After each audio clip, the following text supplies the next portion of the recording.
হয় এটি বিশেষ পথ আৰু এই বিশেষ পথটো হৈছে ওদালগুৰি জিলাৰ কলাইগাঁও বিধানসভা সমষ্টিৰ অন্তৰ্গত মঙললৈ ভুটিয়াচাং পথৰ যি ভোলাবাৰী চক এই ভোলাবাৰী চকৰ পৰা একেবাৰে টংলালৈকে যোৱা এটা সুদীৰ্ঘ পথ আৰু এই পথছোৱাৰ দুৰৱস্থাৰ কাৰণে এতিয়া হাতে হাতে কোৰ লৈ মহিলাসকল আজি পথ নিৰ্মাণৰ কামত বা মেৰামতিৰ কামত ওলাই আহিবলগীয়া হৈছে। মোৰ সহযোগী ভিডিঅ' জাৰ্নেলিষ্ট গিৰিনাভাই দেখুৱাইছে, চাওক এয়া মহিলাসকলে কেনেকৈ হাতত কোৰ লৈ আহিবলগীয়া হৈছে। আৰু এটা কথা ক'ব লাগিব যে প্ৰায় সুদীৰ্ঘ 17 বছৰ কাল এই পথটি আচলতে মেৰামতি নহ'ল, যাৰ ফলশ্ৰুতিত এই অঞ্চলৰ মানুহে জীয়াতু ভুগিবলগীয়া হৈছে। বিগত প্ৰায় 15টা বছৰ BPF-এ আচলতে ইয়াত শাসন কৰিছিলে আৰু ইয়াৰ পৰা প্ৰতিনিধিত্ব কৰিছিলে BPF-ৰ বিধায়ক তথা MCL-এ, কিন্তু তেওঁলোকে এই ৰাইজৰ যি দুৰ্দশা সেই দুৰ্দশাৰ একেবাৰে বুজ নল'লে আৰু পথটিৰ যি মেৰামতি কৰিব লাগিছিল বা নিৰ্মাণ কৰিব লাগিছিল সেইটো আচলতে নকৰিলে, যাৰ ফলশ্ৰুতিত এতিয়া ৰাইজে জীয়াতু ভুগিবলগীয়া হৈছে। এজাক বৰষুণ দিয়াৰ লগে লগে এই পথটি সম্পূৰ্ণৰূপে বোকাময় হৈ পৰে, বিদ্যালয়লৈকে বা মানুহ আচলতে পথটিৰে অহা যোৱা কৰা সম্পূৰ্ণৰূপে দূৰ হৈ পৰে, যাৰ কাৰণে এতিয়া অকণমান ৰ'দ দিয়াৰ পিছত এতিয়া মহিলাসকল ওলাই আহিছে পথটি অকণমান মেৰামতি কৰিবৰ কাৰণে, যাতে অকণমান তেওঁলোকে সুচল হৈ পৰে। মই এগৰাকী কাম কৰি থকা মহিলাৰ পৰা জানিব বিচাৰিম, বাইদেউ কি ক'ব, কিমান কষ্ট ভুগি থাকিবলগীয়া হৈছে? ক'ব আৰু যে আপোনালোকে দেখাই পাইছে কিমান ৰ'দ, কিন্তু আমাৰ উপায় নাই, আমি ওলাই নাহিলে আমাৰ ৰাস্তাটো কোনো দিন নহ'ল। আজি 93-তে মই আহিলোঁ, তো তেতিয়াৰ পৰা ৰাস্তাৰ আমাৰ অৱস্থা এই ল'ৰা ছোৱালী যাব নোৱাৰে, স্কুলত ৰাস্তাত পৰে, খোজকাঢ়াটো সম্ভৱ, গাড়ী ঘোঁৰা নিয়াটো অসম্ভৱ। তাৰোপৰি মানে যেতিয়া কাৰোবাৰ বেমাৰ হয়, বেমাৰ হ'লে যদি আমি গাড়ীক ফোন কৰোঁ সিহঁতক ক'ত ঘৰ বোলে ভোলাবাৰী হাইস্কুলতে সোমাব লাগে, তেতিয়াহ'লে বাইদেউ আমি নাযাওঁ, ৰাস্তা ইমান বেয়া এনেকৈ। গতিকে আমাৰ এতিয়া অৱস্থা এতিয়া কি হ'ব? কিন্তু কোনো যোৱা কিমান চৰকাৰ আহিল, কিমান চৰকাৰ গুচি গ'ল, কাৰো চকুত নপৰিল এই ৰাস্তাটো। এইবাৰ কিন্তু নতুন চৰকাৰ ভগৱানক মানে ভাবিছোঁ, তেওঁলোকক মই চেনেলৰ জৰিয়তে অনুৰোধ জনাইছোঁ। আমাৰ MCL দিগন্ত বৰুৱা, আমাৰ নতুন বিধায়ক দুৰ্গা বড়ো, তেওঁলোকেও আহক, আহি আমাক কেনেকৈ পাৰে তেওঁলোকে আমাক ৰাস্তাটো কৰি আমাৰ অকণমান আমাক সুবিধা কৰি দিয়ক। মই আমাৰ চেনেলৰ জৰিয়তে মই অনুৰোধ জনাইছোঁ সমূহ ভোলাবাৰীৰ হৈ। কিবা প্ৰতিশ্ৰুতি দিছেনে তেওঁলোকে? প্ৰতিশ্ৰুতি এতিয়ালৈকে তেওঁক আমি লগে পোৱা নাই, কিন্তু দিগন্ত বড়োৱে আমাক প্ৰতিশ্ৰুতি দিছে। আজি এসপ্তাহ আগতে আমাৰ গোসাঁই ঘৰত আহিছিল, তেতিয়াও কৈছিল, ভোটৰ আগতেও তেওঁ কৈছিল। এদিনা আহোঁতেও আমি ক'লোঁ যে দিগন্ত ৰাস্তাটোৰ কথা কি চিন্তা কৰিছা বাইদেউ, আমি চেষ্টা কৰি আছোঁ বুলি তেওঁ প্ৰতিশ্ৰুতি দিছে। কিন্তু দুৰ্গা বড়োৱা ডাঙৰীয়াক তেওঁক আমি লগেই পোৱা নাই। তেওঁৰ মানুহ আহিছিল আমাৰ গোসাঁই ঘৰত ইলেকশ্যনৰ আগতে, তেওঁলোকে কিন্তু কৈ গৈছে যদি নতুন বিধায়কগৰাকী আৰু MCL-এ তথা EM দিগন্ত বৰুৱাৰ প্ৰতি আপোনালোকে আস্থা ৰাখিছে? আমি সম্পূৰ্ণ আস্থা ৰাখিছোঁ। যদিও দুৰ্গা বড়ো অহা নাই, তেওঁৰ মানুহ আহিছিল, তেওঁলোকে আমাক কথা দি থৈ গৈছে যে আমি যদি তেওঁ জিতে আপোনালোকক আমি ৰাস্তাটো কৰি দিম। গোসাঁই ঘৰত বহি তেওঁ প্ৰতিশ্ৰুতি দি থৈ গৈছে তেওঁলোকৰ মানুহে।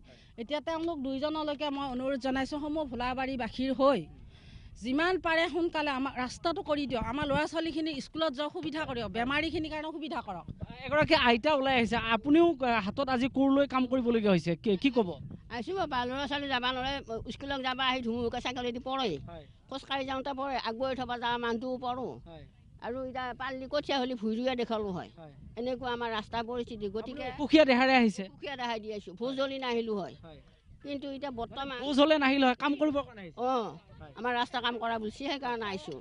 গতিকে বাবা আমাৰ সোনকালে আমাৰ এই যাতে গাঁৱৰ পৰিয়ালগিলা আমাৰ ইয়াৰ পৰা একদম টংলালৈ এইটো ৰাস্তা, আমাৰ আমগুৰি মানুহখিনি এনেকৈ যায়, সদায় আমাৰ বহুত কষ্ট। গতিকে অনুৰোধ কৰিছোঁ ভগৱানে চবকে ভালে ৰাখক।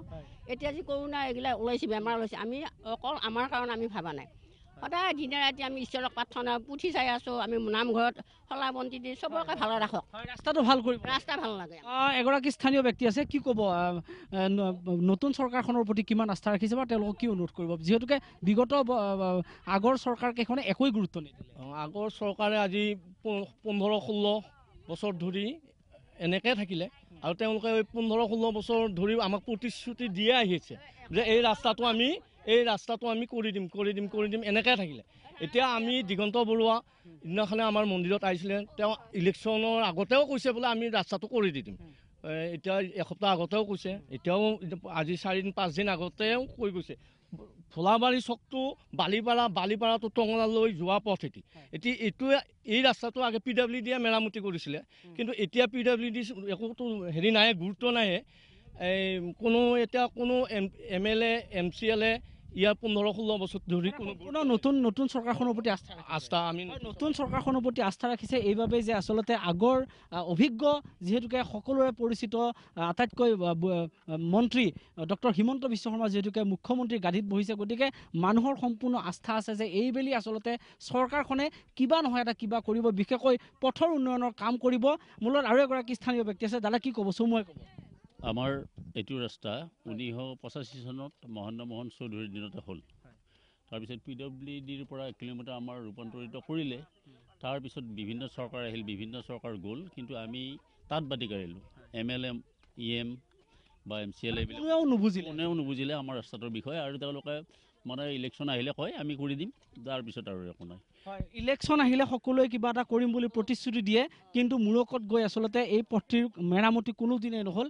আচলতে সামগ্ৰিকভাৱে আচলতে উন্নয়ন হোৱা নাছিল মুদৈপুৰ সমষ্টিত বা কলাইগাঁও বিধানসভা সমষ্টিত। এয়া এটা আচলতে কেৱল নমুনাহে বুলি ক'ব লাগিব, এয়া মাথো নমুনা, কিন্তু সামগ্ৰিকভাৱে আচলতে নতুন চৰকাৰখনৰ প্ৰতি এটা গভীৰ আস্থা ৰাখিছে। বিশেষকৈ BTRত যি UPPL আৰু BJPৰ নেতৃত্বাধীন যিখন নতুনকৈ চৰকাৰ আহিছে আৰু BJPৰ যি নেতৃত্বাধীন অসম চৰকাৰ, দুয়োখন চৰকাৰৰ প্ৰতি গভীৰ আস্থা ৰাখিছে। বিশেষকৈ ইয়াৰ পৰা মনোনীত বা নিৰ্বাচিত যিগৰাকী জনপ্ৰতিনিধি মুদৈপুৰ সমষ্টিৰ MCLA তথা BTCৰ কাৰ্যবাহী সদস্য দিগন্ত বৰুৱাৰ ওপৰত আচলতে গভীৰ আস্থা ৰাখিছে এই অঞ্চলৰ ৰাইজে। অতি সোনকালে যাতে পথটো নিৰ্মাণ কৰে তাৰ বাবে আচলতে এই অঞ্চলৰ ৰাইজে অনুৰোধ কৰিছে।